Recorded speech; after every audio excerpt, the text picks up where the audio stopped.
اعوذ باللہ من الشیطان الرجیم بسم اللہ الرحمن الرحیم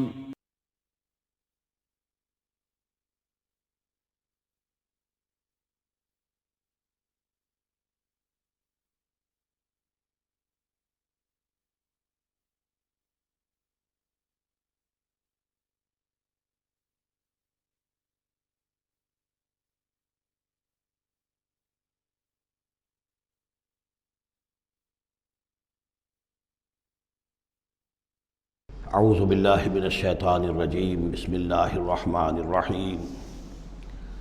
وَيَسْأَلُونَكَ عَنْ ذِي الْقَرْنَيْنِ قُلْ سَأَتْلُو عَلَيْكُمْ مِنْهُ ذِكْرًا صدق اللہ العظیم۔ ذوالقرنین کے بارے میں آپ کو بتا چکا ہوں کہ ان کا نام تاریخ میں جو مشہور ہے وہ کیخسرو یا سائرس، اور انہی سے اصل میں ایران کی عظمت کے دور کا آغاز ہوا تھا۔ چنانچہ تقریباً میں سمجھتا ہوں کہ شاید 25-30 سال پہلے کی بات ہے، جب شہنشاہ ایران، اس وقت جب کہ ان کی بادشاہت جو ہے وہ بڑے عروج پر تھی، انہوں نے 2500 سالہ برسی منائی تھی انہی کیخسرو کی، سائرس کی۔ ان کی قبر جو ہے مقبرہ وہ دریافت ہو گیا تھا، اور وہاں پر ان کا ایک مجسمہ بھی دریافت ہوا تھا کھدائی پر۔ اس مجسمے میں وہ 2 لگے ہوئے تھے، سینگ بھی۔ اس موضوع پر سب سے پہلے مولانا ابوالکلام آزاد مرحوم نے، جو اپنی ترجمان القرآن کے نام سے انہوں نے مختصر ترجمہ اور تفسیر لکھی ہے، اس میں بڑے تفصیلی نوٹس لکھے ہیں۔ سب سے پہلے اہل علم کے حلقے میں ان کے بارے میں جو معلومات ہیں وہ ان کے ذریعے سے آئی ہیں۔ اب یہ تقریباً یونیورسلی ایکسیپٹڈ ہے۔ پھر سوال پیدا ہوتا ہے کہ ان سے کیا دلچسپی یہود کو تھی، تو وہ بھی سمجھ لیجئے کہ نبوکدنضر نے 587 قبل مسیح میں حملہ کیا تھا فلسطین پر، اور نبوکدنضر عراق کا بادشاہ تھا۔ اس مڈل ایسٹ کو ذہن میں رکھیے کہ میڈیٹرینین کے بالکل ساتھ ہے ملک شام، اور شام ہی کا ایک علاقہ فلسطین ہے۔ اس وقت جو ہے یہ فلسطین اور اسرائیل اور شرق اردن اور ویسٹ بینک اور لبنان، یہ سب مل کر جو ملک بنتے ہیں، در حقیقت یہ شام عرب ہے، یہ شام ہے۔ پھر اس کے مشرق میں یہ عراق عرب یا عراق ہے، اور اس کے مشرق میں پھر ایران ہے۔ تو عراق کا بادشاہ تھا جس نے حملہ کیا تھا یروشلم پر، تباہ و برباد کیا، اور ان کو قیدی بنا کر لے گیا۔ کیپٹیوٹی کا دور ان کا تقریباً 150 برس کا ہے۔ لیکن اس عرصے میں ایران میں یہ شخصیت ابھری کیخسرو کی یا سائرس کی۔ اس نے پھر فتوحات کا دائرہ شروع کیا، تو سب سے پہلے عراق کو فتح کیا، بیبیلونیا کو، اور یہاں پر جو یہ اسیر تھے یہودی، ان کو اجازت دے دی کہ تم واپس جاؤ، اپنا یروشلم آزاد کرو، اپنے جا کر آباد کر لو دوبارہ۔ تو گویا کہ یہ محسن ہیں ان کے، ذوالقرنین جو ہے ان کے محسن ہیں، جن کی وجہ سے کہ جن کے ذریعے سے اللہ تعالیٰ نے انہیں بیبیلونیا یعنی عراق کی کیپٹیوٹی، جو ان کی اسارت کا دور تھا، اس کو ختم کیا، آزادی ملی، اور پھر یہ واپس آئے۔ حضرت عزیر علیہ السلام کے ساتھ قافلہ آیا ہے، اور وہ تقریباً پھر انہوں نے آ کر یہاں عصر نو اس شہر کو بھی آباد کیا، اور ہیکل جو ہے حضرت سلیمان علیہ السلام کا بنایا ہوا جو وہ عبادت خانہ تھا، اس کو دوبارہ تعمیر کیا۔ اس اعتبار سے ذوالقرنین جو ہے وہ ان کی تاریخ میں ایک معروف شخصیت ہے۔ تاریخ سے معلوم ہوتا ہے کہ انہوں نے پھر ایران کی پہلی حکومت کو کنسولیڈیٹ کر کے پارس اور مادہ کو ملا کر ایک سلطنت ایران بنائی۔ پھر ان کی فتوحات کے 3 دائرے ہیں۔ مغرب کی طرف میڈیٹرینین تک پورا علاقہ فتح کر لیا۔ مشرق میں پھر یہ ہمارا جو مکران تک کا علاقہ ہے، یہ سارا کا سارا علاقہ ایران کے ساتھ ہی ملتا ہوا ہے، بلوچستان، مکران، یہ پورا علاقہ انہیں فتح کیا۔ ایک مہم ان کی شمال کی طرف گئی، بحیرہ کیسپین جو ہے، اور ادھر سے جو وہ بلیک سی ہے، بحیرہ اسود، ان دونوں کے درمیان جو پہاڑی سلسلے ہیں، یہ شمال کی طرف جو ہے تیسری مہم گئی۔ جیسے کہ حضرت عمر رضی اللہ تعالیٰ عنہ کے عہد میں بھی 3 لشکر نکلے تھے مسلمانوں کے جزیرہ نما عرب سے۔ ایک لشکر شام سے ہوتا ہوا پھر مصر کی طرف گیا ہے، ایک لشکر عراق سے ہوتا ہوا ایران کی طرف گیا ہے، اور ایک لشکر سیدھا شمال کی طرف گیا ہے، اور کوہ کاف تک جو ہے، جس کو کوکیشیا کہتے ہیں، وہاں تک کی فتوحات حاصل کی مسلمانوں نے۔ تو تقریباً یہی سمجھیے کہ ایک بلو پرنٹ تھا، جو کہ یعنی ہمارے اس دور خلافت راشدہ سے جو سمجھیے کہ لگ بھگ کوئی 2000 سال قبل جو ہے یہ واقعہ پیش آیا ہے، یا بلکہ اس سے کم، کوئی 1500 سال قبل یہ واقعہ پیش آیا ہے۔ اور یہ ذوالقرنین جو ہیں یہ یہاں پر ایک بڑی عظیم سلطنت کے بانی بنے، لیکن نیک آدمی تھے۔ اور معلوم یہ ہوتا ہے کہ یہ اصل میں جو کہانیاں ہیں یا ان کے داستانیں ہیں کہ ان کو قتل کیا جانا تھا۔ یہ کہیں شہزادے تھے کسی چھوٹی سی مملکت کے، اور وہاں سے ان کو کسی نے بچایا کسی طریقے سے، اور پھر یہ صحرا میں رہے روپوش، اور وہاں کسی نبی کی تعلیم سے ان کو آشنائی ہوئی ہے۔ ہو سکتا ہے کوئی اسرائیلی نبی ہی کی تعلیم ہو، یہ بھی ہو سکتا ہے کہ زرتشت جو ہیں وہ بھی کوئی اللہ کے نبی ہوں اور ان کی تعلیم ان تک پہنچی ہو، لیکن خود ان کا کردار جو قرآن پیش کر رہا ہے وہ بہت ایک نیک مومن صالح ایک بندہ مومن اس کا کردار ہے۔ یہ کردار جو ہے کسی بھی درجے میں 1% بھی جو ہے وہ کسی اور دوسرے فاتح پر یا کسی اور حکمران کے اوپر جنہیں بھی ہم جانتے ہیں تاریخی اعتبار سے ان پر منطبق نہیں ہوتا، یہ انہی کی شخصیت ہے۔ وَيَسْأَلُونَكَ عَنِ ذِي الْقَرْنَيْنِ، اور اے نبی آپ سے پوچھ رہے ہیں ذوالقرنین کے بارے میں، قُلْ سَأَتْلُو عَلَيْكُم مِّنْهُ ذِكْرًا، ان سے کہیے میں عن قریب تمہیں اس کے بارے میں کچھ حالات بتاتا ہوں۔ اِنَّا مَكَّنَّا لَهُ فِي الْأَرْضِ، ہم نے اسے زمین میں بڑا تمکن عطا کیا تھا، غلبہ عطا کیا تھا، وَآتَيْنَاهُ مِن كُلِّ شَيْءٍ سَبَبًا، اور ہم نے اسے ہر طرح کا ساز و سامان، وسائل و ذرائع، تمام اسباب جو ہیں فراہم کر دیے تھے۔ فَأَتْبَعَ سَبَبًا، تو انہوں نے پھر ایک مہم تیار کی، یعنی ایک فتوحات کا دائرہ مغرب کی طرف، حتیٰ اذا بلغ مغرب الشمس، یہاں تک کہ جب وہ سورج کے غروب ہونے کی جگہ تک پہنچ گئے۔ اب یہ پرانے زمانے میں ظاہر بات ہے کہ پورا اس سے زیادہ نقشہ تو لوگوں کو معلوم بھی نہیں تھا۔ جب میڈیٹرینین کے ساحل پر پہنچ گئے تو معلوم آگے تو سمندر ہے، اور سمندر میں پھر آدمی کو محسوس ہوتا ہے سورج ڈوبتا ہوا۔ اگر آپ ساحل سمندر پر کھڑے ہو کر دیکھیں تو معلوم ہوتا ہے سمندر میں سورج ڈوب رہا ہے، تو یہ گویا کہ مغرب الشمس بن گیا ان کے لیے، وہ یہ سورج کے ڈوبنے کی جگہ۔ حتیٰ اذا بلغ مغرب الشمس، جب وہ پہنچ گئے سورج کے غروب ہونے کی جگہ، وجدہا تغرب فی عین حمیۃ، تو انہوں نے دیکھا اسے ڈوبتے ہوئے، وہ ڈوب رہا ہے ایک بڑے گدلے سے سمندر کے اندر۔ وہ جو وہاں کا سمندر ہے بڑا گدلا سا ہے، یہ ایجین سی وغیرہ جو کہلاتے ہیں یہ بہت گدلے سے پانی کے ہیں۔ ووجد عندہا قوما، اور وہاں انہوں نے ایک قوم کو پایا مراد یہ کہ اس قوم پر انہیں فتح ہوئی، جنگ ہوئی، انہوں نے ان کو شکست دی، اور وہ قوم گویا کہ اب ان کے رحم و کرم پر ان کی گویا کہ وہ محکوم ہو گئی۔ قلنا یا ذوالقرنین، ہم نے کہا ذوالقرنین سے،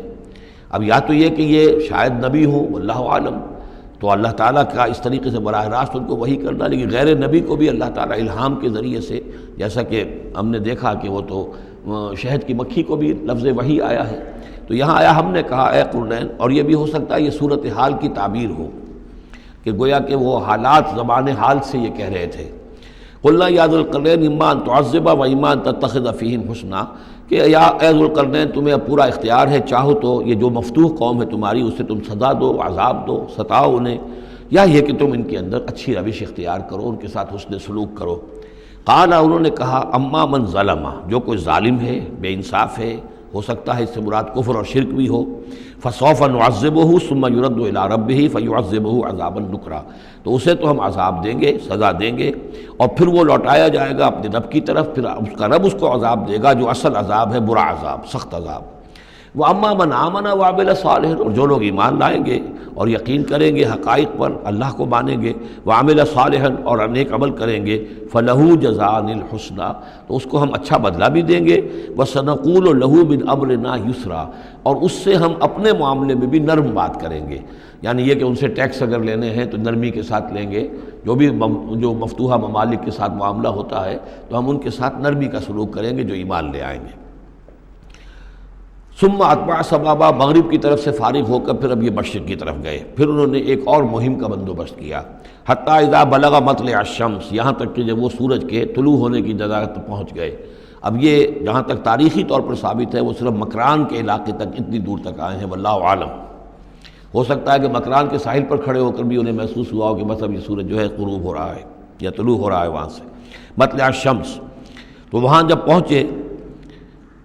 وجدہا تطلع علی قوم لم نجعل لہم من دونہا سترا، تو انہوں نے پایا اس کو کہ وہ طلوع ہوتا ہے ایک ایسی قوم پر کہ جس کے لیے ہم نے آفتاب سے کوئی اوٹ نہیں رکھی ہے، یعنی یہاں کے جو قبائل تھے، گیڈروسیا وغیرہ یہ کہلاتا تھا اس زمانے کے اندر، یہ وحشی قبائل تھے، ان کو ابھی چھت بنانے کا فن نہیں آیا تھا، یعنی گھر جو ہوتے تھے وہ صرف دیواریں کھڑی ہوتی تھیں، کہ جو خالی پلاٹ ہے زمین کا اس میں یہ دیوار کھڑی ہے، یہ میرا گھر ہے، تمہارا گھر ہے، لیکن گھر میں چھت وغیرہ کا بھی کوئی تصور ان کے ہاں نہیں تھا۔ ظاہر بات ہے کہ چھت ڈالنا جو ہے یہ تو ایک تمدن کے ارتقاء کے دور کی علامت ہے۔ تو وہ بغیر کسی سورج کے سائے کے وہ اپنی زندگی گزارتے تھے۔ کذالک،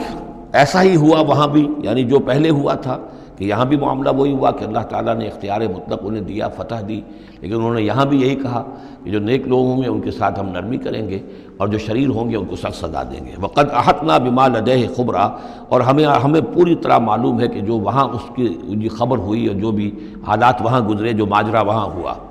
ثم اتبع سببا، اب یہ تیسری آ رہی ہے، ثم اتبع سببا، پھر اس نے ایک اور مہم تیار کی، یہ شمالی مہم ہے۔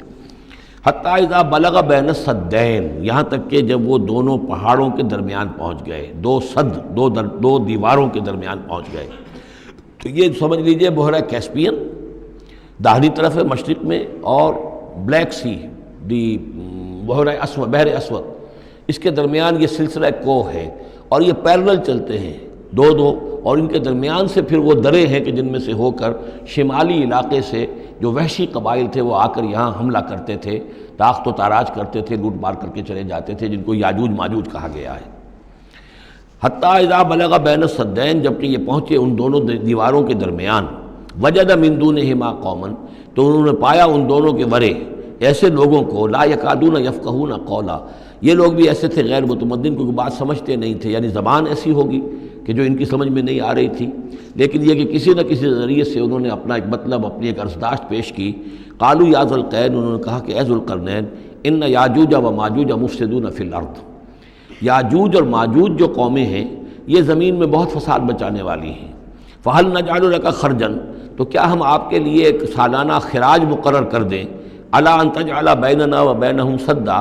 اس کے عوض کہ آپ ہمارے اور ان کے درمیان ایک سد تعمیر کر دیں، ایک دیوار حائل کر دیں کہ وہ ہم پر حملہ آور نہ ہو سکے، یعنی درے کو بند کر دیا جائے۔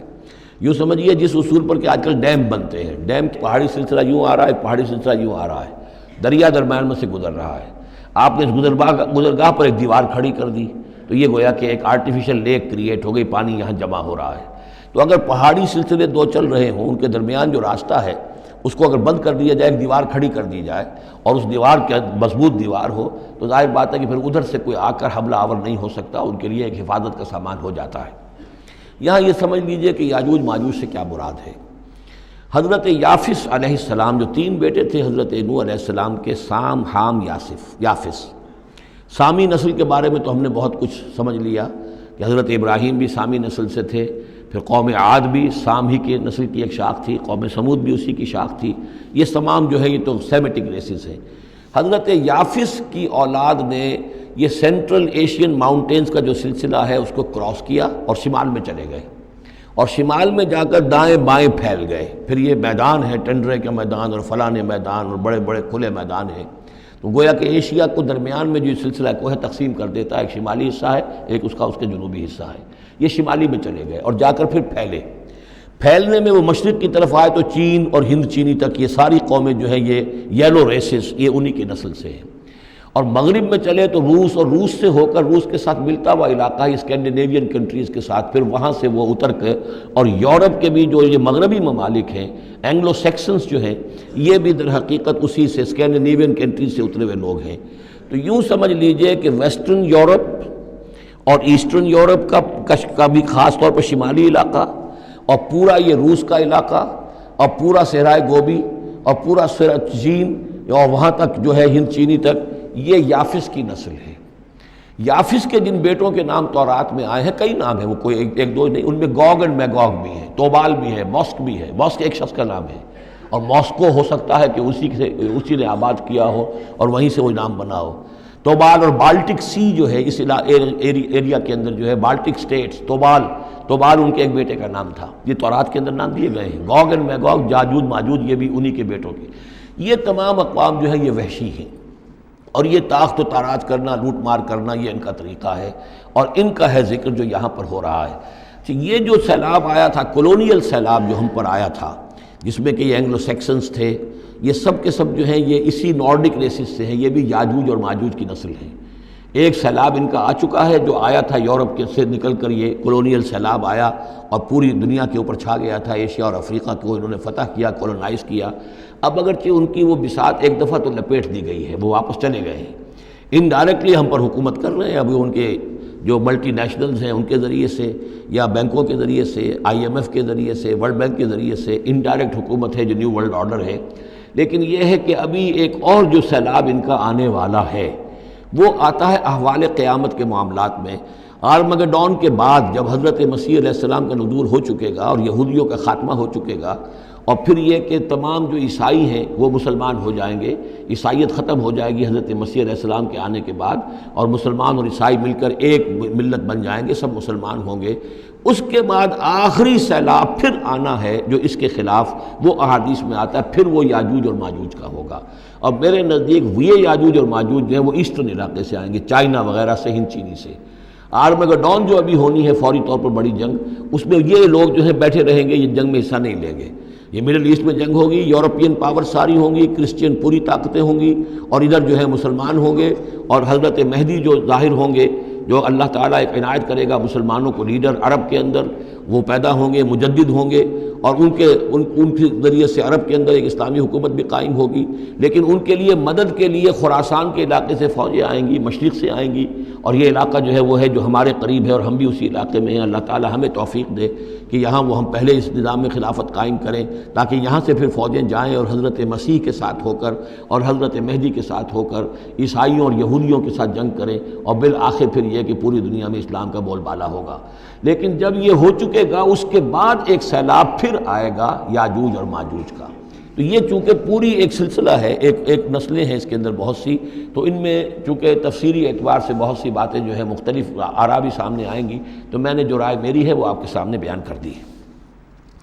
اس وقت بھی وہ یاجوج ماجوج تھے جو ان شمالی دروں سے آ کر حملے کرتے تھے۔ قالوا یا ذا القرنین ان یاجوج و ماجوج مفسدون فی الارض، وہ جو میں نے عرض کیا ہے کہ قیامت کے قریب بھی معاملہ ہوگا، یہ سورہ انبیاء کی آیات 97-98 ہیں۔ حتی اذا فتحت یاجوج و ماجوج وهم من کل حدب ینسلون واقترب الوعد الحق فاذا هی شاخصۃ ابصار الذین کفروا۔ اب زیادہ دور نہیں، ہم سورہ انبیاء بھی قریب ہی آ رہی ہے، انشاءاللہ وہاں اس کو ہم پڑھیں گے۔ تو دو جگہ قرآن مجید میں یاجوج اور ماجوج کا ذکر ہے، ایک یہ جو قریب قیامت میں ان کا جو ظہور ہونے والا ہے، ایک اس وقت کا معاملہ یہ چھوٹا سا تھا کہ جو ذوالقرنین کے سامنے آیا ہے۔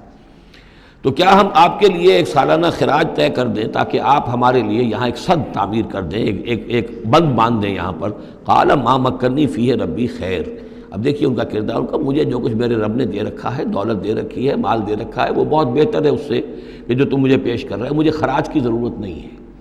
ہاں تمہاری ایک ضرورت ہے، میں وہ پوری کر دیتا ہوں۔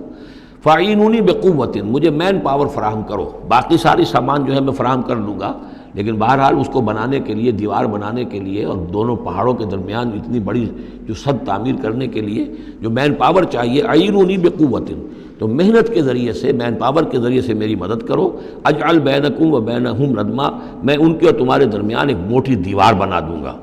آتونی زبر الحدید، لاؤ میرے پاس تختے لوہے کے۔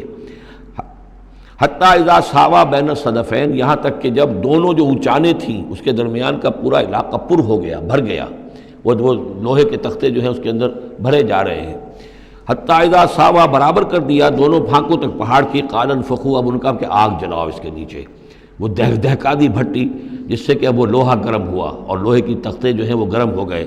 حتیٰ اذا جعلہ نارا، جبکہ وہ سارے کے سارے لوہے کے جو تپ گئے خود اور سرخ ہو گئے۔ قال آتونی افرغ علیہ قطرہ، تو کہا لاؤ میرے پاس پگھلا ہوا تانبا کہ میں اس کے اوپر انڈھیل دوں۔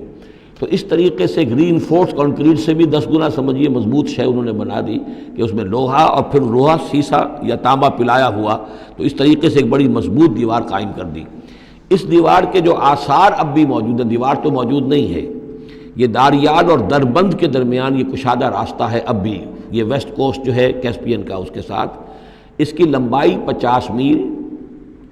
اور اس کی اونچائی 29 فٹ اور 10 فٹ چوڑی یہ دیوار تھی جو اس وقت بنی ہے۔ یعنی جس طریقے سے کہ بنتے ہیں بڑے بڑے بند، ان سے بھی بڑی یہ تھی سد تعبیر کی گئی۔ السد العالی کہلاتا ہے اسوان ڈیم جو ہے، جو مصریوں نے بنایا تھا، بہت بڑا ڈیم، السد العالی، اونچی دیوار۔ تو ہمارے ہاں یہ تربیلا اور منگلا یہ سب کیا ہیں، یہ اسی طرح کے ڈیم ہیں کہ پہاڑی سلسلے آ رہے ہیں، دریا جا رہا تھا، وہاں آپ نے دیوار کھڑی کر دی، پانی رک گیا اور وہ جھیل بن گئی۔ فمستطاعوا ان یظہروہ، تو انہوں نے کہا کہ اب یہ لوگ نہ تو یہ اس کے اوپر سے آ سکیں گے، اس کو نہ چڑھ سکیں گے، ومستطاعوا لہ نقبا، نہ اس میں کوئی سوراخ لگا سکیں گے، نقب لگا سکیں گے۔ قال ھذا رحمۃ من ربی، یہ سب اتنا بڑا کارنامہ کر کے بھی انہوں نے کہا یہ سب رحمت ہے میرے رب کی طرف سے، میرا کوئی کمال نہیں، یہ سب اللہ کی طرف سے ہے۔ فَإِذَا جَاءَ وَعْدُ رَبِّی، اور جب میرے رب کا وعدہ آئے گا، جَعَلَهُ دَکَّا، وہ اس پوری دیوار کو جو ہے ریزہ ریزہ کر دے گا، ختم ہو جائے گی دیوار۔ اب وہ دیوار وہاں موجود نہیں ہے، وہ ختم ہو چکی ہے امتداد زمانہ سے، اب اس کے کوئی آثار باقی نہیں رہے، بس آثار معلوم ہو جاتے ہیں کہ یہاں وہ دیوار ہوتی تھی، جس سے یہ میں نے ڈائمنشنز آپ کو دیے ہیں۔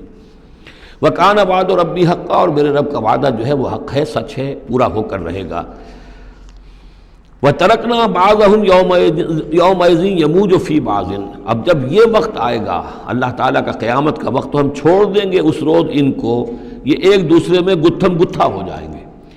یہ جو کچھ ہونے والا ہے قرب قیامت سے پہلے، جس قسم کے لشکر آنے ہیں اور جیسی جنگیں ہونی ہیں، اور یہ جو یاجوج ماجوج جب آئیں گے تو آتا ہے احادیث کے اندر کہ پورے دریا اور پورے سمندر پی جائیں گے، ہر چیز کھا جائیں گے، اور یہ معلوم ہوتا ہے کہ یہ چینیوں کے ہاں تو خاص طور پر سانپ بچھو جو شے ہو، کتا بلی، ہر شے چٹ کر جاتے ہیں، کوئی شے نہیں چھوڑتے۔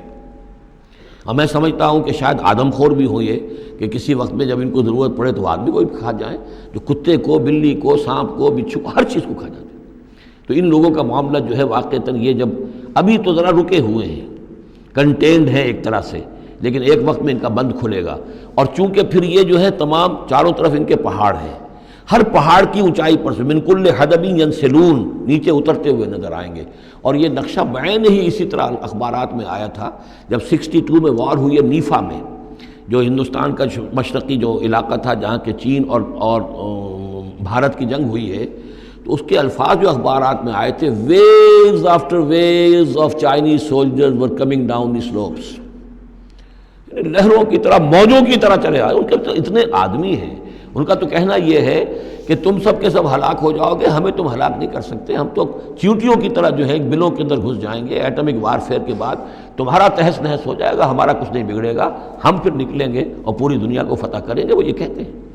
اور معلوم ہوتا ہے کہ واقعتاً آخری جو بھی اس دنیا کا اللہ تعالیٰ نے جو بھی ایک نظام سوچا ہوا ہے، اس میں جو قیامت سے پہلے کا سب سے بڑا واقعہ پھر یاجوج و ماجوج کا ظہور ہوگا وہ، لیکن یہ کہ اس کا یہ مطلب نہیں ہے کہ جو پہلے ہوا ہے وہ نہیں ہے، اس سے پہلے بھی یاجوج ماجوج اگر آج سے 2500 سال پہلے کا معاملہ بھی ہے تو آج سے چند سو سال پہلے کا بھی ہو سکتا تھا۔ یہ کسی یعنی ایک پورے یوں سمجھیے نسل کا نام ہے۔ وَتَرَكْنَا بَعْضَهُمْ يَوْمَئِذٍ يَمُوجُ فِي بَعْضٍ وَنُفِخَ فِي الصُّورِ، اور پھر سور میں پھونکا جائے گا، فَجَمَعْنَاهُمْ جَمْعًا، اور پھر ہم ان سب کو جمع کر لیں گے۔ وَعَرَضْنَا جَهَنَّمَ يَوْمَئِذٍ لِلْكَافِرِينَ عَرْضًا، اور اس روز ہم جہنم کو سامنے لے آئیں گے کافرین کے سامنے۔ یہ ہے تمہارا انجام، یہ ہے تمہارے لیے جو ہم نے تیار کیا ہے۔ الَّذِينَ كَانَتْ أَعْيُنُهُمْ فِي غِطَاءٍ عَنْ ذِكْرِي، وہ لوگ کہ جن کی نگاہیں ہمارے ذکر سے کوری ہو چکی تھیں، پردہ پڑا ہوا تھا ان پر، ہم یاد نہیں تھے، بس دنیا سامنے تھی، مسبب الاسباب کو بھول گئے تھے، اسباب پر سارا بھروسہ تھا، مادی اسباب و وسائل، مادی نعمتیں، مادی مال و اسباب، مادی چیزیں جو ہیں، یہیں کی چمک دمک، یہیں کی رونقیں، یہیں کی شان اور شوکت، اسی کے پیچھے پڑے ہوئے تھے۔ وَكَانُوا لَا يَسْتَطِيعُونَ سَمْعًا، اور وہ سماعت سے بھی بہرہ مند نہیں رہے تھے، اب سن بھی نہیں سکتے تھے، حیوانوں کا سا سننا سنتے تھے۔ اب یہ آخری رکوع آ گیا ہے سورہ مبارکہ کا، اس میں یہ مضمون ایک اور تیکھے انداز میں آ رہا ہے کہ دنیا کی زندگی میں جب انسان گم ہو جاتا ہے تو در حقیقت یہی سب سے بڑی گمراہی ہے، اور یہی سب سے بڑا کفر ہے، اور یہی سب سے بڑا دجل ہے کہ دنیا نے آپ کو آخرت سے غافل کر دیا، دنیا نے آپ کو اللہ سے غافل کر دیا۔ یہ دنیا اور اس کی چمک دمک سے آپ کے اتنے متاثر ہوئے، گرویدہ ہوئے، اور اس عروس ہزار داماد کے ایسے عاشق ہوئے کہ آپ اللہ کو بھول گئے۔ یہ دجل ہے اصل، دجالیت یہ ہے اصل۔ باقی ایک شخص دجال وہ ایک علیحدہ جگہ ہے اپنی جگہ پر جس کا فتنہ آنا ہے، اور اس کے ضمن میں بھی میں نے عرض کیا تھا کہ میری کچھ تحقیق ہے، لیکن میں ابھی اس کو روک رہا ہوں، مزید اس کی توثیق اگر مجھے ہو گئی تو پھر میں وہ باتیں بیان کروں گا، اس لیے کہ اس مسئلے میں علماء کے مابین کافی شدید اختلاف ہے۔ افحسب الذین کفروا ان یتخذوا عبادی من دونی اولیاء، کیا کافروں نے یہ سمجھا ہے کہ وہ میرے بندوں ہی کو میرے مقابلے میں اپنے حمایتی بنا لیں گے؟ عیسیٰ میرا بندہ ہے، کیا وہ میرے مقابلے میں آ کر تمہاری حمایت کرے گا؟ عبد القادر جیلانی میرے بندے ہیں، کیا وہ میرے مقابلے میں آ کر تمہاری مدد کریں گے؟ کیا تم نے سمجھا میرے بندوں کو وہ میرے مقابلے میں من دونی اپنا حمایتی بنا لیں گے؟ انا اعتدنا جہنم للکافرین نزلا، ہم نے ایسے کافروں کے لیے جہنم کو بنا رکھا ہے ابتدائی مہمان نوازی کے لیے، ان کی مہمان نوازی ہوگی جہنم میں۔ قل هل ننبئکم بالاخسرین اعمالا، یہ ہے اس صورت کا عمود، جو میں نے کہا تھا کہ پہلے رکوع کے اندر انا جعلنا ما علی الارض زینۃ لہا لنبلوہم ایہم احسن عملا، یہ سمجھیے کہ ایک کھونٹا تو وہاں گڑا ہوا ہے، دوسرا کھونٹا یہ ہے قل هل ننبئکم بالاخسرین اعمالا، کہیے ان سے کیا ہم تمہیں بتائیں اپنے عمل، اپنی محنت، اپنی جد و جہد، بھاگ دوڑ، اپنی سعی جو ہے اس کے اعتبار سے سب سے زیادہ گھاٹے میں کون ہے؟ محنت تو ہر ایک کر رہا ہے، جیسے کہ حضور نے فرمایا کلو نفس یغدو فبائع نفسہ، ہر انسان صبح ہوتی ہے تو اس کے بعد سے اپنے آپ کو بیچنا شروع کر دیتا ہے، اپنا وقت بیچ رہا ہے، اپنی صلاحیت بیچ رہا ہے، اپنی انرجی بیچ رہا ہے، اپنی اور ذہانت بیچ رہا ہے، شام تک بیچتا رہتا ہے اپنے آپ کو، کچھ کما کر لاتا ہے، بیچ کر اپنے آپ کو کچھ لے کر آتا ہے۔ تو یہ انسان جو ہے اس درجے اپنے آپ کو دنیا کے لیے انہوں نے بیچ دیا ہے اور ہماتن اسی کے لیے گم ہو گئے ہیں، لیکن اس بیچنے میں انہیں نفع کچھ نہیں ہے، نقصان ہی نقصان ہے۔ سب سے زیادہ خسارے میں کون ہے؟ الذین ضل سعیہم فی الحیات الدنیا، جن کی بھاگ دوڑ سعی و جہد دنیا ہی میں گم ہو کر رہ گئی، آخرت مطلوب ہے ہی نہیں، وہ تو ایک ضمیمہ سا لگا ہوا، مسلمان ہے، سنا ہے والدین سے روزہ رکھنا اچھا کام ہے، روزہ فرض ہے، روزہ رکھ لیا ہے، مطلوب کیا ہے آپ کا؟ اصل بات تو یہ ہے جو ضربہ اسلام میں نے کل نوٹ کرایا تھا سورہ بنی اسرائیل میں، من کان یرید العاجلۃ عجلنا له فیہا ما نشاء لمن نرید ثم جعلنا له جہنم یصلاها مذموما مدحورا ومن اراد الاخرۃ وسعى لها سعیها وهو مؤمن فاولئک کان سعیہم مشکورا۔ طالب دنیا ہو یا طالب آخرت ہو، طے یہ کرو، طالب دنیا طالب آخرت کے لیے بھی اللہ تعالیٰ کلن نمد ہؤلاء وہؤلاء من عطاء ربک، دنیا میں اسے ہمیں رکھنا ہے، کھانے پینے کا بندوبست کرے گا، یرزقہ من حیث لا یحتسب، یہاں سے دے گا جہاں سے تمہیں گمان تک نہیں ہوگا،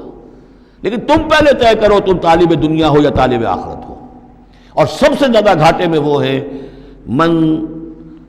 قل هل ننبئکم بالاخسرین اعمالا الذین ضل سعیہم فی الحیات الدنیا وہم یحسبون انہم یحسنون صنعا، اور وہ سمجھ رہے ہیں کہ اب تو بڑے کامیاب ہیں، میری ایک فیکٹری تھی اب میرے 3 مل لگ چکے ہیں، میں نے فلاں یہ تھا میں نے اب اتنی جائیداد بنا لی ہے، میرے اتنے ایسٹس تھے اور سال بسال گنتی کر کے ہم تو کامیاب ہو رہے ہیں۔ وہ سمجھتے ہیں کہ ہم کامیاب ہیں، ہماری محنتیں برابر ہو رہی ہیں، ہماری یہ دن رات کی کوشش جو ہے وہ نتیجہ خیز ہو رہی ہے۔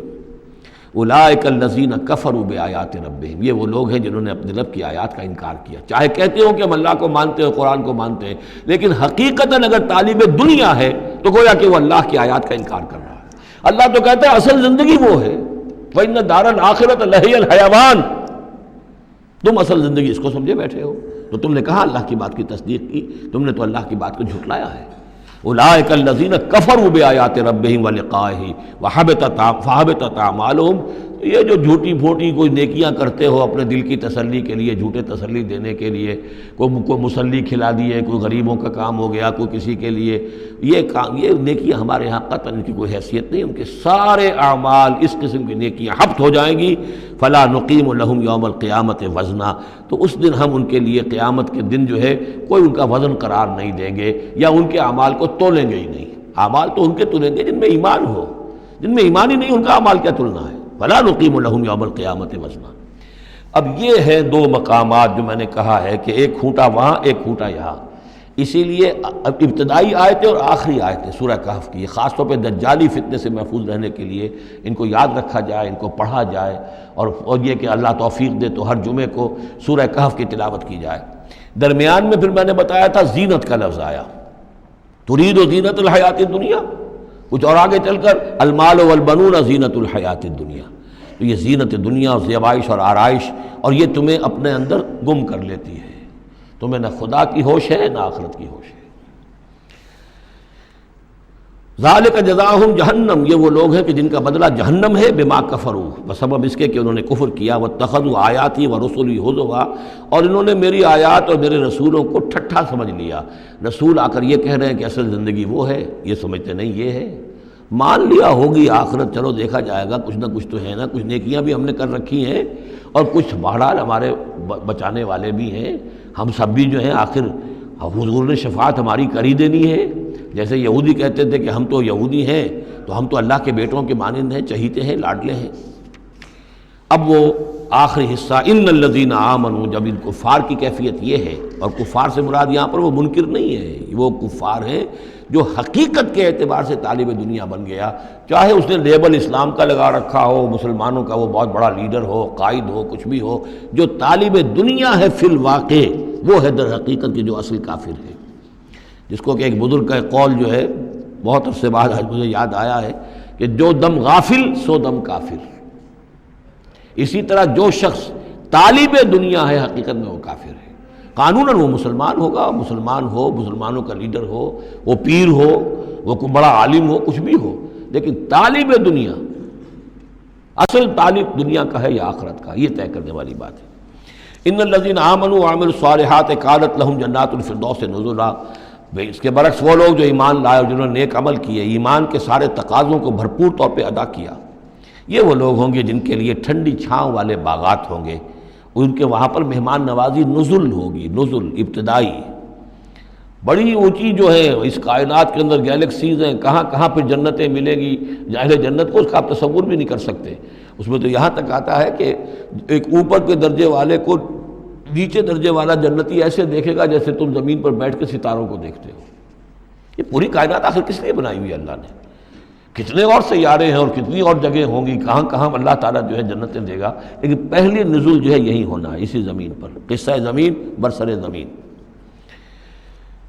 خالدین فیہا، اس میں وہ ہمیشہ ہمیش رہیں گے، لا یبغون عنہا حولا، اور ان کے لیے اور پھر وہ نہیں چاہیں گے کہ اس سے ان کو کہیں اور بھیج دیا جائے، یعنی یہ کہ جنت ایسی جگہ نہیں ہے جہاں جی اکتا جائے۔ آپ دنیا میں تو اچھی سے اچھی جگہ کا تصور کریں، مستقل رہنا پڑے گا طبیعت اکتا جائے گی۔ کشمیر میں جو رہتے ہیں ان سے پوچھئے کہ کیا وہاں خوبصورتی انہیں تو نظر نہیں آتی، سوئٹزرلینڈ والوں سے پوچھئے کہ یہاں کی بہت خوبصورتی ہے، انہیں تو کہیں نظر نہیں آتی، ان کے لیے تو مصیبت ہی مصیبت ہے، ہر وقت برف کے طوفان ہیں اور یہ ہے اور وہ ہے۔ لیکن یہ کہ ہمارے لیے تصور اور ہے۔ بدترین جگہ بھی دنیا کے اندر جو ہے وہ ایسی ہے کہ جہاں تھوڑی دیر کے لیے آدمی جائے گا تو وہاں اسے کچھ چینج کی وجہ سے کچھ ریکریشن ہو جائے گی، لیکن زیادہ دیر ٹھہرنا پڑے گا تو مصیبت ہو جائے گی۔ اور بہترین جگہ بھی وہ ہے کہ جہاں مستقل رہنا پڑا تو پھر یہ کہ وہ اس کے لیے بور ہو جائے گا وہ۔ لیکن جنت ایسی جگہ ہے کہ وہاں سے پھر آدمی کہیں ٹلنا نہیں چاہے گا۔ دو آخری وہ آیات، اب یہ پھر توحید کے دو بہت بڑے خزانے۔ قل لو کان البحر مدادا لکلمات ربی لنفد البحر قبل ان تنفد کلمات ربی ولو جئنا بمثلہ مددا۔ سورہ بنی اسرائیل کی آیت میں اللہ کے اسماء کا ذکر تھا۔ قل ادعوا اللہ او ادعوا الرحمن ایما تدعوا فلہ الاسماء الحسنی۔ یہاں اللہ کے کلمات کا ذکر ہے، اور کلمات سے مراد کیا ہے؟ اللہ کی ہر شے جو اس نے پیدا کی ہے اس کے ایک کلمہ کن کا ظہور ہے، کل مخلوقات اس کے کلمات ہیں۔ تو کیا کوئی انسان ہے جو اللہ کی جملہ مخلوقات کا احاطہ کر سکے؟ اگر زمین کا پورا سمندر جو ہے وہ سیاہی بن جائے اپنے رب کے کلمات کو لکھنے کے لیے، سمندر ختم ہو جائے گا لیکن اللہ کے کلمات ختم نہیں ہوں گے، چاہے اتنی ہی اور بھی اس کے لیے سمندر لے آئیں سیاہی بنا کر۔ ایک اور جگہ بھی مضمون یہ آیا ہے کہ تمام زمین کے جتنے بھی درخت ہیں وہ قلم بنا لیے جائیں، اور جتنے سمندر ہیں اور ان کو 7 گنا سمندر بنا دیا جائے، اور وہ تمام قلم جو ہے لکھنے لگیں، اللہ کے کلمات کو نہیں لکھ سکتے۔ وہ سمندر ختم ہو جائیں گے، سیاہی ختم ہو جائے گی، اقلام ختم ہو جائیں گے۔ وَلَوْ أَنَّ مَا فِي الْأَرْضِ شَجَرٌ وَأَقْلَامٌ، یہ الفاظ آئیں گے انشاءاللہ تعالی۔ قُل لَوْ كَانَ الْبَحْرُ مِدَادًا لِكَلِمَاتِ رَبِّي لَنَفِدَ الْبَحْرُ قَبْلَ أَن تَنفَدَ كَلِمَاتُ رَبِّي وَلَوْ جِئْنَا بِمِثْلِهِ مَدَدًا۔ اور آخری آیت وہاں اللہ تعالیٰ کی شان، قُلِ الْحَمْدُ لِلَّهِ الَّذِي لَمْ يَتَّخِذْ وَلَدًا وَلَمْ يَكُن لَّهُ شَرِيكٌ فِي الْمُلْكِ وَلَمْ يَكُن لَّهُ وَلِيٌّ مِّنَ الذُّلِّ وَكَبِّرْهُ تَكْبِيرًا۔ اب شکل کیا ہوتی ہے شرک میں؟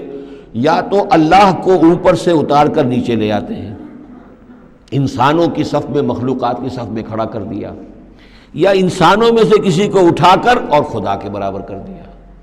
وہاں اس کی نفی ہے، اللہ کا بلند مقام، یہاں انسانوں کو کہیں خدا کے برابر شریک نہ کر دو، تو یہاں فرمایا قل انما انا بشر مثلکم، اے نبی کہہ دیجئے میں بھی تمہاری طرح کا ایک انسان ہوں، یوحا الی انما الہکم الہ واحد، مجھ پر وحی کی جا رہی ہے کہ تمہارا الہ ایک ہی الہ ہے، اکیلا ہے، فمن کان یرجو لقاء ربہ، تو دیکھو جو کوئی بھی اپنے رب سے ملاقات کا امیدوار ہو، فلیعمل عملا صالحا، اسے عمل کرنے چاہیے نیک، ولا یشرک بعبادت ربہ احدا، اور اپنے رب کی عبادت میں کسی کو شریک نہیں کرنا چاہیے، عبادت خالص اللہ کی ہو، توحید عملی، لا تعبدوا الا ایاہ، قضى ربک الا تعبدوا الا ایاہ وبالوالدین احسانا، یہ کہ جیسے حضرت مسیح کو خدا بنا دیا یا فرشتوں کو خدا کی بیٹیاں بنا دیا، یا جیسے ہمارے ہاں بھی میں نے آپ کو وہ شعر سنایا تھا، وہی جو مستوی عرش تھا خدا ہو کر اتر پڑا وہ مدینے میں مصطفیٰ ہو کر، اب محمد الرسول اللہ صلی اللہ علیہ وسلم کو خدا بنا دیا، یا یہ کہ حضرت علی کو خدا بنا دیا۔ ہر چند علی کی ذات نہیں ہے خدا کی ذات، لیکن نہیں ہے ذات خدا سے جدا علی۔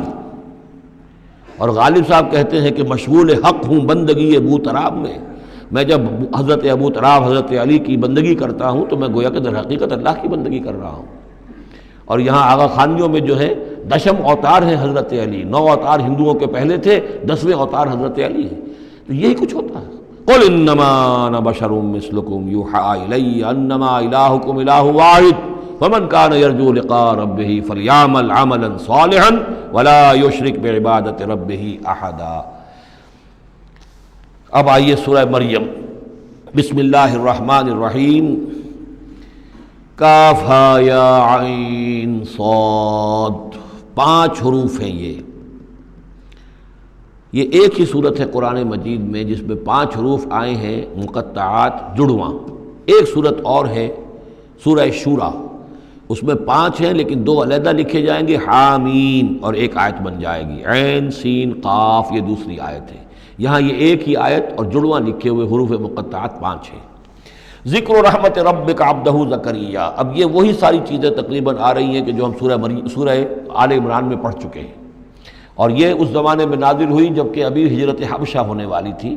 اور مسلمان جا رہے تھے، اور وہاں پر وہ پوزیشن پیش آنے والی تھی کہ یہاں سے جب سفارت گئی ہے مکے کے قریش کے سرداروں کی، اور گئے تھے عمرو بن العاص گئے تھے جو بعد میں ایمان لے آئے، صحابی ہیں، وہ واپس لینے کے لیے کہ یہ ہمارے بگوڑے آ گئے انہیں واپس کیجئے، تو نجاشی کے دربار میں پھر جب مسلمانوں نے اپنی فریاد کی، اپنے حالات بتائے، تو آخری داؤ یہ کھیلا عمرو بن العاص نے کہ آپ ذرا پوچھئے یہ مسیح کے بارے میں کیا کہتے ہیں، یہ تو کہتے ہیں وہ تو ایک عام انسان تھا آپ کا جس کو آپ خدا مانتے ہیں۔ تو پھر نجاشی نے پوچھا کہ آپ لوگ کیا کہتے ہیں مسیح کے بارے میں، حضرت مسیح کے، تو پھر یہ آیات پڑھ کر جو ہے حضرت جعفر طیار رضی اللہ تعالیٰ عنہ، جعفر ابن ابی طالب، حضور کے چچا داد بھائی، ابو طالب کے بیٹے، حضرت علی کے بڑے بھائی حضرت جعفر ابی طالب بن ابی طالب، انہوں نے یہ آیات پڑھ کر سنائی، تو نجاشی نے کہا، تنکا اٹھایا کہ جو تم نے بیان کیا ہے حقیقت میں مسیح علیہ السلام اس سے ایک تنکا بھر بھی زائد نہیں ہے۔ اور پھر اعلان کیا، مسلمانوں تم یہاں رہو، امن سے رہو، سکون سے رہو، اور وہ سفارت جو تھی قریش کی واپس کر دی کہ میں ان کو تمہارے ساتھ واپس نہیں بھیج سکتا، چاہے تم مجھے پہاڑوں جتنا سونا دے دو لیکن ان کو میں یہاں سے واپس نہیں کروں گا۔ ذکر و رحمت ربک عبدہ زکریا، اب ذکر تو کرنا ہے حضرت مسیح کا، لیکن جیسے وہاں پہلے یہ کہ حضرت یحییٰ کا ذکر بھی ہو جائے کہ ان کی ولادت بھی تو ایک طرح سے معجزانہ تھی، عام حالات کی تو نہیں تھی۔ حضرت زکریا کتنے بوڑھے تھے، اور حضرت ان کی جو اہلیہ تھیں وہ ساری عمر جو ہے مانج رہی تھی، اور بڑھاپے میں اللہ نے بیٹا دیا۔ یہ ذکر ہے آپ کے رب کی رحمت کا جو اس کے بندے زکریا پر ہوئی،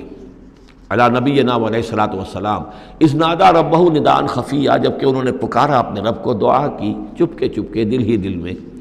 قال رب انی وہن العظم منی، انہوں نے عرض کیا پروردگار میری ہڈیاں چٹک گئی ہیں، کمزور ہو گئی ہیں، واشتعل الراس شیبا، اور میرا سر جو ہے وہ بھڑک اٹھا ہے سفیدی سے، یعنی سفید ہو گیا ہے بالکل، سیاہ بال کوئی رہے ہی نہیں، ولم اکن بدعائک رب شقیا، اور پروردگار کبھی ایسا نہیں ہوا کہ میں نے تجھ سے کوئی دعا مانگی ہو اور میں نامراد رہا ہوں۔ آج بڑی ہمت کر کے میں ایک دعا کر رہا ہوں جو عام حالات کے اعتبار سے تو پھر بڑی غیر معمولی دعا ہے۔ عام حالات دیکھیں، دنیاوی مسائل کو دیکھیں، وَإِنِّي خِفْتُ الْمَوَالِيَ مِن وَرَائِي، اور مجھے اندیشہ ہے اپنے بھائی بندوں سے، رشتہ داروں سے میرے بعد، یعنی یہ کہ اس ہیکل سلیمانی کی خدمت کرنے والا مجھے کوئی مناسب آدمی نظر نہیں آ رہا کہ جو اس میری گدی پر بیٹھ سکے، میرے اس منصب کو سنبھال سکے۔ انی خفت الموالی من ورائی وکانت امراتی عاقرن، اور میری بیوی بانجھ ہے، فہب لی من لدنک ولیہ، تو مجھے خاص اپنے پاس سے کوئی ولی عطا کر۔ اب یہاں ولی کا لفظ کہا، کوئی میرا ساتھی ہو، کوئی ایسا ہو کہ جو میری ان چیزوں کا یرثنی و یرث من آل یعقوب، جو میری وراثت جو ہے روحانی وراثت اور دینی وراثت اس کو سنبھال سکے، اور میری کیا ہے یہ آل یعقوب کی وراثت ہے جو حضرت یعقوب علیہ السلام سے چلی آ رہی ہے، اس کا صحیح وارث بن سکے۔ وجعلہ رب رضیہ، اور پروردگار اسے تو بنائیو، رضی جو ہے یہ فعیل کے وزن پر ہے، راضی اور مرضی دونوں کے معنی میں آ جائے گا، وہ کہ جو راضی ہو اور جس کو راضی کر دیا گیا ہو، رضی اللہ عنہم ورضوا عنہ، وہ دونوں پہلو جو ہیں رضی کے اندر آ جائیں گے۔ انہیں جب یہ بشارت مل رہی، یا زکریا انا نبشرک بغلام اسمہ یحییٰ، اے زکریا ہم بشارت دیتے ہیں آپ کو ایک بیٹے کی، ایک لڑکے کی جن کا نام یحییٰ ہوگا، لم نجعل لہ من قبل سمیہ، ہم نے اس کا سا نام اس سے پہلے کسی کا نہیں رکھا، یا اس کی سی صفات اس سے پہلے کسی میں پیدا نہیں کی، یہ دونوں معنی ہو سکتے ہیں اس کے۔ قال رب انا یکون لی غلام، انہوں نے وہی بات عرض کی جو ہم پڑھ چکے ہیں پہلے کہ پروردگار میرے ہاں بیٹا کیسے ہو جائے گا، وکانت امراتی عاقرا، میری بیوی بانجھ ہے، وقد بلغت من الکبر عتیہ، اور میں بوڑھا ہو گیا ہوں، سوکھ چکا ہوں، میرے سارے جو سوتے ہیں حیات کے وہ میرے اندر خشک ہو چکے ہیں۔ قال کذالک، کہا ایسے ہی ہوگا۔ قال ربک هو علی حی، تیرے پروردگار کا فرمانا یہ ہے کہ یہ مجھ پر آسان ہے۔ وقد خلقتک من قبل ولم تک شیئا، تجھے بھی تو ہم نے پیدا کیا اس سے پہلے جبکہ تو کچھ بھی نہیں تھا۔ قال رب اجعل لی آیا، انہوں نے کہا کہ پروردگار پھر میرے لیے کوئی نشانی مقرر ہو جائے۔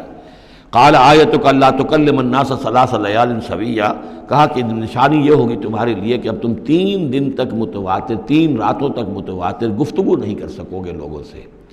وہاں سورہ آل عمران میں تھا ثلاثۃ ایام الا رمزا، 3 دن تک بات نہیں کر سکو گے مگر صرف اشاروں کے نام سے، یعنی اللہ تعالیٰ نے ان کی گویائی سلب کر لی۔ فخرج علی قومہ من المحراب، پھر وہ نکلے اپنے اس حجرے سے جہاں وہ یہ سارا راز و نیاز ہو رہا تھا، عبادت ہو رہی تھی، دعا ہو رہی تھی، مناجات ہو رہی تھی۔ فاوحی الیہم، اپنی قوم پر آ کر انہیں وحی کے ذریعے سے کہا، وحی اشارہ کرنا، وحی کے جو لفظی معنی ہے عربی زبان میں الاعلام بالسرعہ والخفا، کسی کو کوئی بات اشارے سے اور خاموشی سے بتا دینا، دوسروں کو پتہ نہ چلے، یہ وحی ہے۔ تو وحی جو آتی ہے اللہ تعالیٰ کی طرف سے، وہ پھر اس کی مختلف شکلیں ہیں، وہ ہم پڑھ چکے ہیں یا پڑھیں گے انشاءاللہ سورہ شورى کے اندر، ویسے تعارف قرآن کے ضمن میں اس کا تذکرہ آ چکا ہے۔ تو اللہ تعالیٰ کی طرف سے وحی، اوحا الیہم، انہوں نے اشارے سے کہا، بات تو کر نہیں سکتے تھے، ان سبحوا بکرۃ وعشیا، کہ یہ خاص وقت ہے، اس میں اللہ کا ایک خاص فیصلہ ہو رہا ہے، لہذا ذرا صبح و شام تم اللہ کی تسبیح و تحمید ذرا کثرت سے کرو۔ یا یحییٰ، اب ولادت ہو گئی حضرت یحییٰ کی، اور وہ مخاطب ہے۔ یا یحییٰ خذ الکتاب بقوہ، یحییٰ کتاب کو مضبوطی سے تھام لو۔ ظاہر بات ہے کہ تورات موجود تھی، زبور موجود تھی، اور نبیوں کے صحیفے موجود تھے۔ وآتیناہ الحکم صبیہ، اور ہم نے حکمت اور دانائی اسے بچپن ہی میں عطا کر دی، بچپن ہی میں اللہ تعالیٰ نے انہیں، یوں سمجھیے کہ یہ دونوں شخصیتیں جو کنٹمپریریز ہیں، حضرت مسیح اور حضرت یحییٰ، جان دی بیپٹسٹ اور جیزس آف نظرت، یہ دونوں جو ہیں غیر معمولی شخصیتیں ہیں، عام لوگوں کی طرح کے نہیں ہیں۔ انبیاء اور رسل کے اندر بھی ان کی قسم کے اوصاف جو ہیں آپ کو اور نہیں ملیں گے۔ تو فرمایا کہ ان کو بچپن ہی میں ہم نے حکمت عطا کر دی، وحنانا من لدنا، اور سوز و گداز،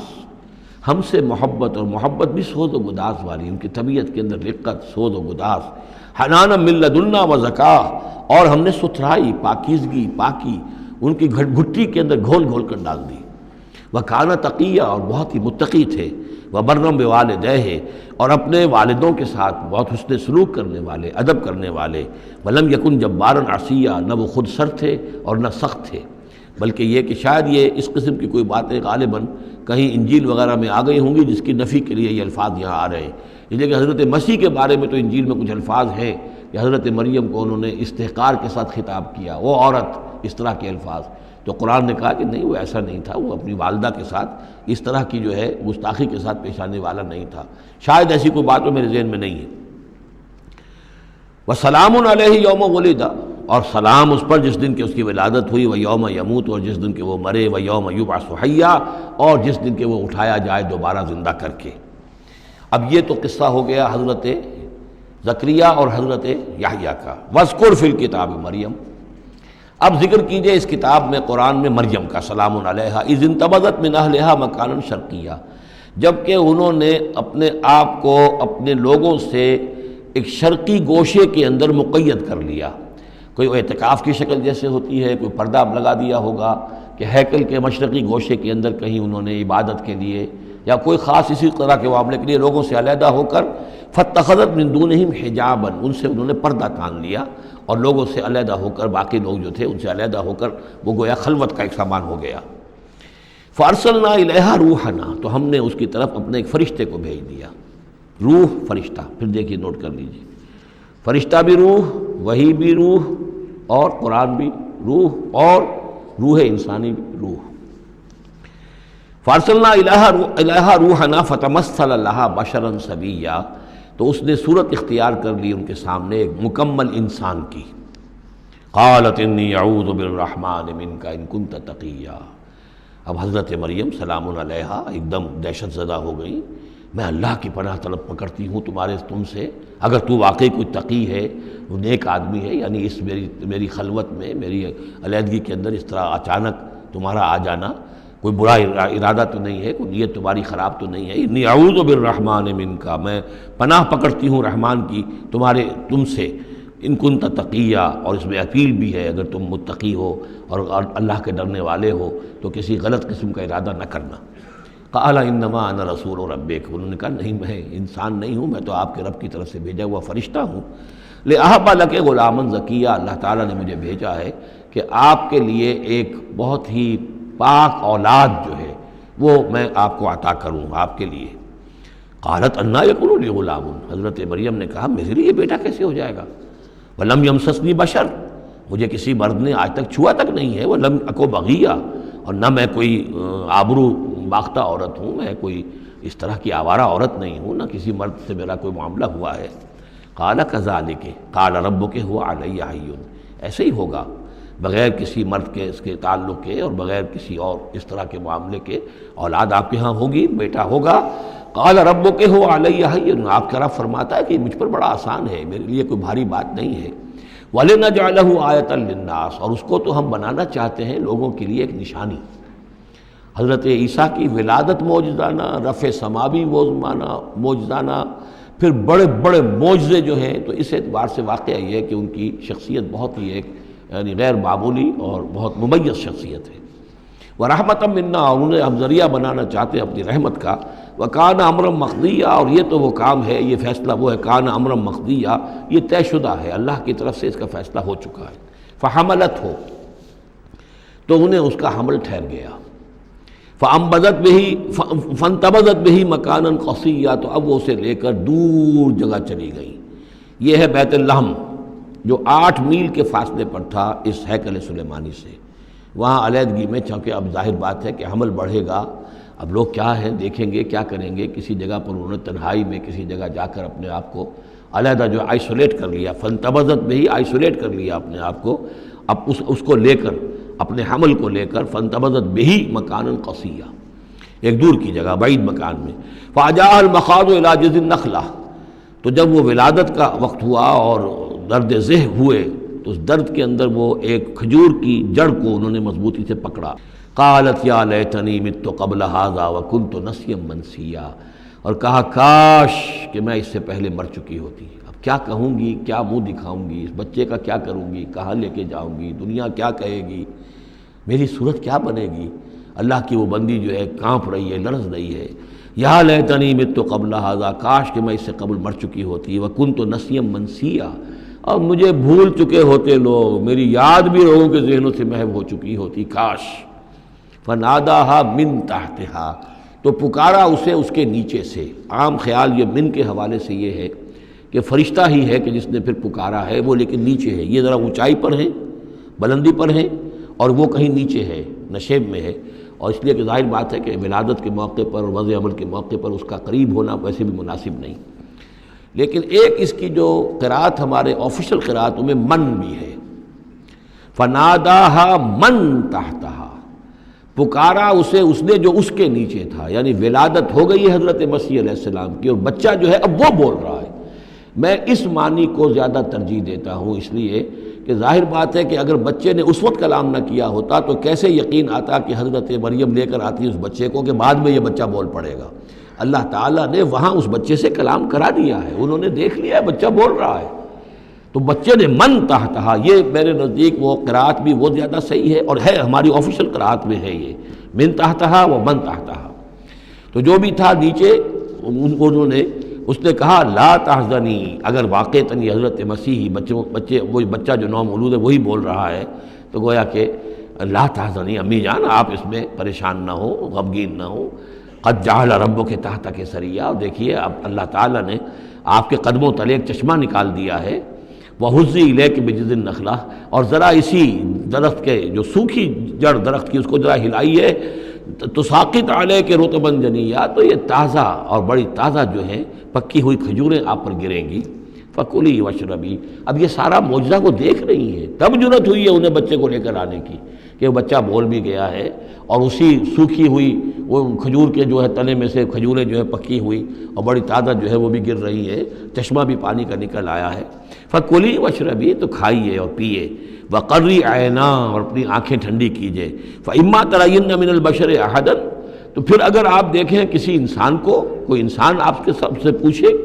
فقولی، تو کہہ دیجئے انی نذرت للرحمن صوما فلن اکلم اليوم انسیا، میں نے تو رحمان کے لیے ایک روزے کی نظر مانی ہوئی تھی، میں نے روزہ رکھا ہوا، میں کسی انسان سے بات نہیں کر سکتی۔ وہاں کے ان کے ہاں روزے کے اندر کھانے پینے پر جو پابندی تھی جو ہمارے ہاں ہوتی ہے وہ بھی تھی، اس کے علاوہ بولنے پر، گفتگو پر بھی پابندی تھی۔ فأتت بہ قومہا تحملہ، اب وہ آ گئی اس کو لے کر اپنی قوم کے پاس، اب ان کا حوصلہ ہے، انہوں نے وہ معجزہ دیکھ لیا ہے، یہ میری رائے ہے، واللہ عالم، عام طور پر اس کا تذکرہ نہیں ہے کہیں، اور یہ کہ من تحتہا میں سمجھا یہی گیا ہے کہ فرشتے ہی نے یہ سب سارا کلام کیا ہے۔ فَأَتَتْ بِهِ قَوْمَهَا تَحْمِلُهُ، وہ اب آئیں اپنی قوم کے پاس اپنے بچے کو لیے ہوئے، قَالُوا يَا مَرْيَمُ لَقَدْ جِئْتِ شَيْئًا فَرِيًّا،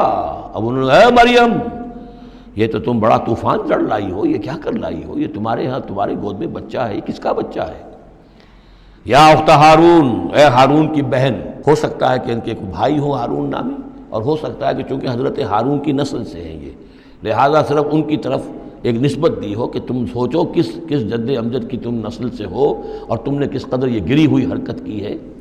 یا اخت ہارون ما کان ابوک امرأ سوء وما کانت امک بغیہ، نہ تو تیرا والد جو ہے وہ کوئی برا انسان تھا اور نہ تیری والدہ جو ہے وہ کوئی بدکار عورت تھی، یہ تم کیا کر لائی ہو؟ فاشارت الیہ، تو حضرت مریم نے اشارہ کر دیا حضرت اس بچے کی طرف، عیسیٰ کی طرف۔ قالوا کیف نکلم من کان فی المہد صبیا، کہ کیسے ہم اس سے بات کریں، اس سے کیا پوچھیں، یہ ہمیں کیا بتائے گا، بچہ ہے پگھوڑے میں یا گود کے اندر۔ قال انی عبد اللہ، اب وہ بچہ بولا، حضرت مسیح نے کہا میں اللہ کا بندہ ہوں، آتانی الکتاب، اللہ نے مجھے کتاب عطا کی ہے، وجعلنی نبیا، اور مجھے نبی بنایا ہے، وجعلنی مبارکا اینما کنت، اور مجھے مبارک بنایا ہے، بابرکت بنایا ہے جہاں کہیں بھی میں ہوں گا، واوصانی بالصلاۃ والزکاۃ ما دمت حیا، اور مجھے تاکید کی ہے اللہ نے زکوٰۃ کی اور نماز کی جب تک میں زندہ رہوں، وبرم بوالدتی، اور میں اپنی والدہ کا فرما بردار ہوں، خدمت گزار ہوں، لم یجعلنی جبارا شقیا، اللہ تعالیٰ نے مجھے زبردست اور سخت تندخو نہیں بنایا ہے، والسلام علیہ، اور سلام ہے مجھ پر یوم ولدت، جس دن کہ مجھے جنا گیا، میری ولادت ہوئی، و یوم اموت، جس دن کہ میں مروں گا، و یوم ابعث حیا، اور جس دن کہ مجھے اٹھایا جائے گا زندہ کر کے۔ ذالک عیسیٰ ابن مریم، یہ ہے عیسیٰ ابن مریم، یہ ہے حقیقت عیسیٰ ابن مریم کی علیہ الصلاۃ والسلام، علیہم الصلاۃ والسلام۔ قول الحق الذی فیہ یمترون، یہ ہے وہ قول حق، قول فیصل 100% درست جس کے بارے میں یہ جھگڑتے ہیں۔ ما کان للہ ان یتخذ من ولد سبحانہ، اللہ کے شان کے شایع نہیں ہے یہ کہ وہ کسی کو اپنا بیٹا بنائے، سبحانہ، وہ پاک ہے اس سے۔ اذا قضى امرا فانما يقول له كن فيكون، جب وہ کسی چیز کا فیصلہ کرتا ہے تو وہ کہتا ہے کہ ہو جا، وہ ہو جاتی ہے۔ یعنی جو باپ کا حصہ تھا ولادت مسیح میں، وہ اللہ تعالیٰ کے ایک حرف کن کے ذریعے سے پورا ہوا۔ اسی لیے یہ کلمہ ہے اللہ، کلمۃ من ہو، اللہ کا خاص کلمہ ہے۔ باقی چیزیں جو ہے انسان کے ہاں جو بھی قانون و قاعدے کے مطابق، جو بھی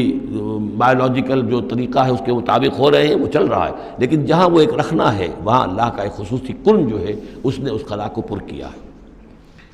ان اللہ ربی و ربکم، اور یقینا اللہ ہی میرا بھی رب ہے اور تمہارا بھی رب ہے، فاعبدوہ، پس اسی کی بندگی کرو اور پرستش کرو، ھذا صراط مستقیم، یہی سیدھا راستہ ہے۔ فاختلف الاحزاب من بینہم، تو جماعتوں نے، گروہوں نے، فرقوں نے اپنے آپس میں اختلافات پیدا کر لیے، غلط باتیں جو ہے گھڑ لیں۔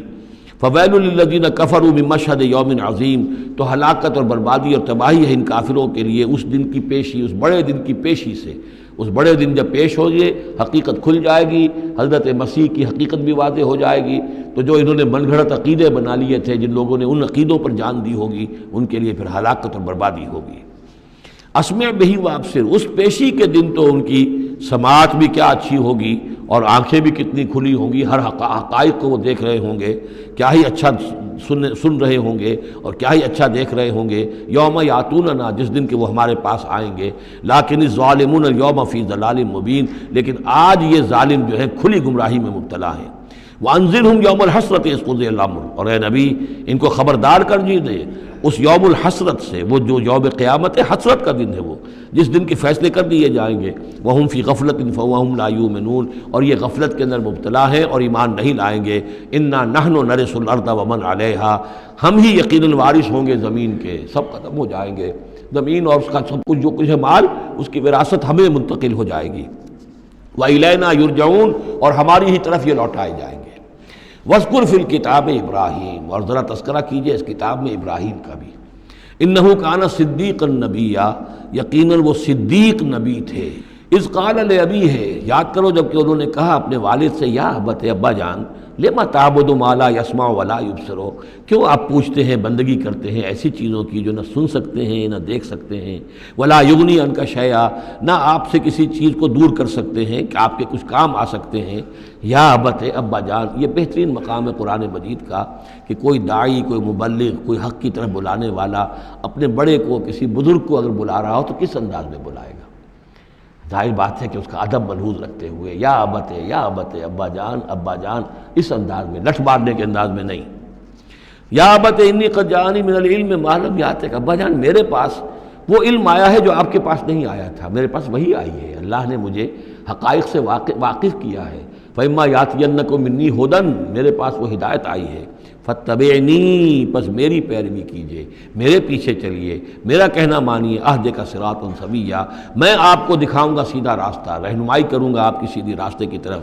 یا ابت، ابا جان، لا تعبد الشیطان، دیکھیے شیطان کی بندگی نہ کیجئے، ان الشیطان کان للرحمن عصیا، یقیناً یہ شیطان جو ہے وہ رحمان کا باغی تھا، نافرمان تھا، اس نے سرکشی کی تھی۔ یا ابت انی اخاف ان یمسک عذاب من الرحمن، ابا جان مجھے بڑا اندیشہ ہے کہ آپ کو رحمان کی طرف سے کوئی عذاب آپ پر نہ آ جائے، آپ پکڑے آپ کو رحمان کی طرف سے کوئی عذاب۔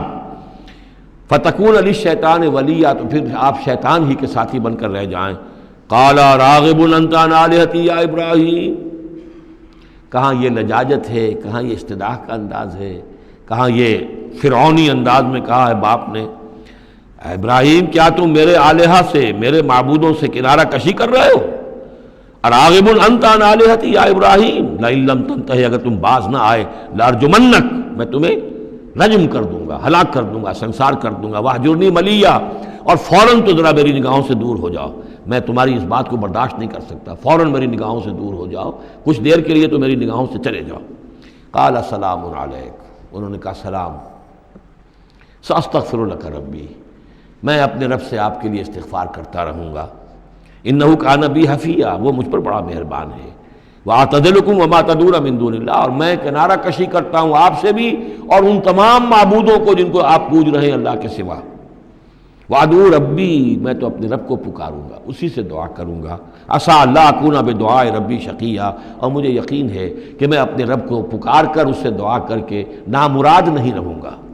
فلما اعتزلہم، جب ابراہیم نے ان سے کنارہ کشی کر لی، وما یعبدون من دون اللہ، اور ان سب سے بھی کنارہ کشی کر لی جن کو پوج رہے تھے اللہ کے سوا۔ وہبنا لہ اسحاق و یعقوب، تو ہم نے اسے اسحاق جیسا بیٹا، یعقوب جیسا پوتا عطا کیا۔ وکلا جعلنا نبیا، اور ان دونوں کو بھی ہم نے نبوت سے سرفراز فرمایا۔ ووہبنا لہم من رحمتنا، اور ان کو ہم نے خاص اپنی رحمت سے فضل سے عطا فرمایا۔ وجعلنا لہم لسان صدق علیا، اور ان کے لیے ہم نے اعلیٰ تذکرہ اور اعلیٰ شہرت جو ہے دنیا کے اندر باقی رکھی۔ رفعنا لک ذکرک کی طرح حضرت ابراہیم علیہ السلام اور ان کی آل کا بھی دنیا کے اندر بول بالا رہا۔ بارک اللہ لی ولکم فی القرآن العظیم ونفعنی وإیاکم بالآیات والذکر الحکیم۔